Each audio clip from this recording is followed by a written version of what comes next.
ಇವತ್ತೆಲ್ಲರೂ ಏನ್ ಮಾತಾಡ್ತಾರೆ ಅಂತಂದ್ರೆ ಇಂಡಸ್ಟ್ರಿ ಮುಳುಗೋಯ್ತಿದೆ, ಇಂಡಸ್ಟ್ರಿ ಮುಳುಗೋಯ್ತಿದೆ ಅಂತ. ಮುಳುಗಿಸ್ಬೇಡ್ರಪ್ಪ, ಎತ್ತರಪ್ಪ. ಲಕ್ಷಾಂತರ ಜನರ ಲೈಫ್ ಇದೆ ಕಣ್ರಿ, ಲಕ್ಷಾಂತರ ಜನರ ಜೀವನ ಇದೆ. ಬರೀ ನಾವು ಹೀರೋಯಿನ್ ಅಷ್ಟೇ ಅಲ್ಲ ಬದುಕಿಲ್ಲಿ, ಇದನ್ನ ಡಿಪೆಂಡ್ ಆಗಿ ಲಕ್ಷಾಂತರ ಜನ ಬದುಕ್ತಾ ಇದ್ದಾರೆ. ಯಾರೋ ಯೂನಿಟ್ ವೈಸ್ ಕೆಲಸ ಇಲ್ಲದೆ ತಿಂಗಳಾನ್ಗಟ್ಲೆ ಅವ್ರ ಇಡೀ ಬದುಕು ಕಳೆದೋಗುತ್ತೆ. ಇದನ್ನೇ ನಂಬ್ಕೊಂಡು ಲಕ್ಷಾಂತರ ಜನಗಳು ಬದುಕ್ತಾ ಇದ್ದಾರೆ. ನೀವ್ ಎಷ್ಟು, ನಾನೇ ಹೇಳ್ತಾ ಇರೋದು, ಕೆಲವರೆಲ್ಲ ಸಿನಿಮಾಗಳ ಬಗ್ಗೆ, ಯಾವ್ದೋ ಸಿನಿಮಾಗಳ ಬಗ್ಗೆ ಎಲ್ಲೋ ಕೂತು ಏನೋ ನೆಗೆಟಿವ್ ಮಾಡ್ತಾ ಇರ್ತಾರಲ್ಲ ಸೋಷಿಯಲ್ ಮೀಡಿಯಾಗಳಲ್ಲಿ. ಎಷ್ಟು ಜನರು ಬದುಕಿದೆ, ಎಷ್ಟು ವರ್ಷಗಳಿಂದ ಕಟ್ಟಿರೋ ಇಂಡಸ್ಟ್ರಿ ಗೊತ್ತಾ ಇದು? ಇದು ಮುಗಿದೋಗುತ್ತೆ ಅಂತಂದಾಗ ನಮಗೆ ಎಷ್ಟು ಬೇಜಾರಾಗುತ್ತೆ, ಎಷ್ಟು ನೋವಾಗುತ್ತೆ ಗೊತ್ತಾ? ಇದು ಮುಗಿಸ್ಬಾರ್ದು. 100% ಸೆಕೆಂಡ್ ಹಾಫ್ ಚೆನ್ನಾಗಿರುತ್ತೆ. ಮದರ್ ಪ್ರಾಮಿಸ್ ಚೆನ್ನಾಗಿದೆ ಅಂತ ಸಿನಿಮಾ, ಅಫ್ಕೋರ್ಸ್ ನೋಡಿದವ್ರು ಇಲ್ಲೇ ಇದ್ದಾರೆ. ಕರಾವಳಿ ಬರ್ತಾ ಇದೆ, ಅಫ್ಕೋರ್ಸ್ ನಮ್ಮ ಅಯೋಗ್ಯ 2 ಬರ್ತಾ ಇದೆ. ಅಲ್ಲಿಂದ ಇನ್ನು ತುಂಬಾ ಸಿನಿಮಾಗಳು ಸಾಲಿದೆ. ಇಲ್ಲಿಂದ ಎದ್ದೇಳುತ್ತೆ ಇಂಡಸ್ಟ್ರಿ. ಒಂದ್ 6 ತಿಂಗಳು ಹಿಂಗ್ ಆಗಿದ ತಕ್ಷಣ ಮುಳುಗೋಯ್ತು ಅಂತಲ್ಲ. ಅಫ್ಕೋರ್ಸ್ ನಮ್ಮ ಲೈಫಲ್ಲಿ ಸೋಲು ಗೆಲುವುಗಳೆಲ್ಲ ನೋಡ್ತಾನೆ ಇದೀವಿ, ಮತ್ತೆ ಬರ್ತೀವಿ. ನೀವೇ ಬೆನ್ ತಟ್ಟಬೇಕು. ಯಾರು ತಟ್ತಾರೆ ಮತ್ತೆ ಬೆನ್ನ? ನೀವು ನಮ್ಮವರಾಗಿ, ನಮ್ಮ ಜನಗಳಾಗಿ ನೀವೇ ಬೆನ್ ತಟ್ಟಿಲ್ಲ ಅಂದ್ರೆ ನಮ್ಮನ್ನ ಯಾರು ತಟ್ತಾರೆ? ಆಮೇಲೆ ನಮ್ಮನ್ನ ನೋಡ್ಕೊಂಡು ನೀವು ನಕ್ಕರೆ ನಿಮ್ಗೇನ್ ಪ್ರಯೋಜನ ಇಲ್ಲ. ನಿಮ್ಮನ್ನ ನೋಡಿ ನೀವು ನಕ್ಕಂಗೆ ಅದು. ಯಾಕೆ ಗೊತ್ತಾ? ನಾವು ನಿಮ್ಮ ಇಂಡಸ್ಟ್ರಿ ಅವರು, ಕನ್ನಡ ಇಂಡಸ್ಟ್ರಿ ಅವರು. ಹೌದು, ಸಮ್ಟೈಮ್ಸ್ ಬರುತ್ತೆ, ಅಪ್ ಅಂಡ್ ಡೌನ್ಸ್ ಆಗುತ್ತೆ. ಈಗ ಏನಾಗಿದೆ ಗೊತ್ತಾ? ಒಂದು ಸತ್ಯ, ಎಲ್ಲ ಹೀರೋಗಳು 2 ಸಿನಿಮಾ ಮಾಡ್ಲೇಬೇಕು ಇಂಡಸ್ಟ್ರಿ ಉಳಿಬೇಕು ಅಂದ್ರೆ. ಆ ಸಿಚುವೇಶನ್ ಇದೆ. ಹೌದು, 2 ಸಿನಿಮಾ ಮಾಡ್ಬೇಕು ಎಲ್ರು.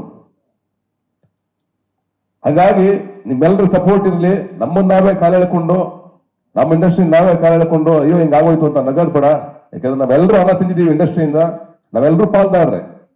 ಪ್ರತಿಯೊಬ್ಬ ನಿರ್ಮಾಪಕರು ಎಲ್ಲರಿಗೂ ದುಡ್ಡು ಕೊಟ್ಟಿದ್ದಾರೆ. ಮೀಡಿಯಾದವ್ರು ಹಿಡಿದು ಪ್ರತಿಯೊಬ್ಬರಿಗೆ, ನನಗೆ, ನಿಮ್ಗೆ ಎಲ್ರಿಗೂ ಸಂದಿದೆ. ಕನ್ನಡ ಚಿತ್ರರಂಗದಿಂದ ಎಲ್ಲರೂ ತಿಂದಿದ್ದೀವಿ ನಾವು. ನಮ್ಮೆಲ್ಲರ ಕರ್ತವ್ಯ ಇಂಡಸ್ಟ್ರಿ ಉಳಿಸ್ಬೇಕಾಗಿರೋದು, ಸಿನಿಮಾಗಳನ್ನ ಗೆಲ್ಸ್ಬೇಕಾಗಿರೋದು. ಬರೀ ನಮ್ದಲ್ಲ, ನಿಮ್ದಲ್ಲ, ಜನಗಳದ್ದು, ನಂದು, ಜನಗಳಿಗೆ ಏನ್ ಕೊಟ್ಟಿದ್ದೀವಿ? ಹೌದು, ಅಷ್ಟು ವರ್ಷ 100 ವರ್ಷ ಎಂಟರ್ಟೈನ್ಮೆಂಟ್ ಕೊಟ್ಟಿಲ್ವಾ ಇಂಡಸ್ಟ್ರಿ? ಸಮಾಜ ಪರಿವರ್ತನೆ ಮಾಡಿಲ್ವಾ ಎಷ್ಟೋ ಸಿನಿಮಾಗಳು? ಅಣ್ಣವರಂತ ಒಬ್ಬ ಅದ್ಭುತ ವ್ಯಕ್ತಿನ ಕೊಟ್ಟಿಲ್ವಾ ಈ ನಾಡಿಗೆ? ಎಷ್ಟು ಜನ ಕಲಾವಿದರನ್ನು ಕೊಟ್ಟಿಲ್ಲ? ಎಷ್ಟು ಜನ ಕಲಾವಿದರು ಹೊಟ್ಟೆ ತುಂಬಿದೆ? ಎಷ್ಟು ಜನ ಯೂನಿಟ್ ಬಾಯ್ಸ್ ಆಗ್ಬೋದು, ವರ್ಕರ್ಸ್ ಆಗ್ಬೋದು, ಎಷ್ಟು ಜನ ಹೊಟ್ಟೆ ತುಂಬಿದೆ ಇದರಿಂದ? ಎಷ್ಟೋ ಜನ ಹೊಸ ಪ್ರತಿಭೆಗಳು ಇವತ್ತು ಲಕ್ಷಾಂತರ ಜನ ಒಂದು ಆಡಿಷನ್ ಅಂದ್ರೆ ಲಕ್ಷಾಂತರ ಜನ ಕಳಿಸ್ತಾರೆ. ಅವರೆಲ್ಲ ಕ್ಯೂ ಅಲ್ಲಿ ಇದ್ದಾರೆ ಮುಂದಕ್ಕೆ ಹೋಗ್ಬೇಕು ಅಂತ. ಅವರೆಲ್ಲ ಕಾಯ್ತಾ ಇದ್ದಾರೆ. ಅವ್ರಿಗೂ ಬೆಳೆಸಿ ಮುಂದಕ್ಕೆ ಕೊಡ್ಬೇಕು ಇಂಡಸ್ಟ್ರಿನ ನಾವು. ಎಲ್ರು ಬದುಕಿದೆ, ಯೋಚನೆ ಮಾಡಿ.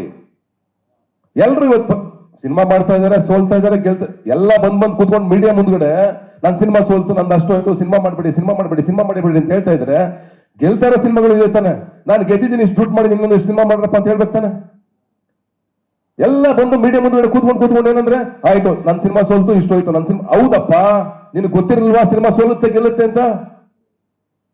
ಮತ್ತೆ ಯಾಕೆ ಸಿನಿಮಾ ಮಾಡಿದೆ ನೀನು? ಆ ನಂಬಿಕೆ ಗೊತ್ತಿಲ್ಲ ಅಂದ್ಮೇಲೆ ಸ್ಟಡಿ ಮಾಡು, ಎಜುಕೇಶನ್ ತಗೋ, ಸಿನಿಮಾದಲ್ಲಿ ಕೆಲಸ ಮಾಡು. ಆಮೇಲೆ ಬಾ. ಇದಾರೆ ನನ್ನ ಎದುರುಗಡೆ ಸುಪ್ರೀತ್ ಅವ್ರ ಪ್ರೊಡ್ಯೂಸರ್, ಸಕ್ಸಸ್ಫುಲ್ ಪ್ರೊಡ್ಯೂಸರ್ ಇದಾರೆ.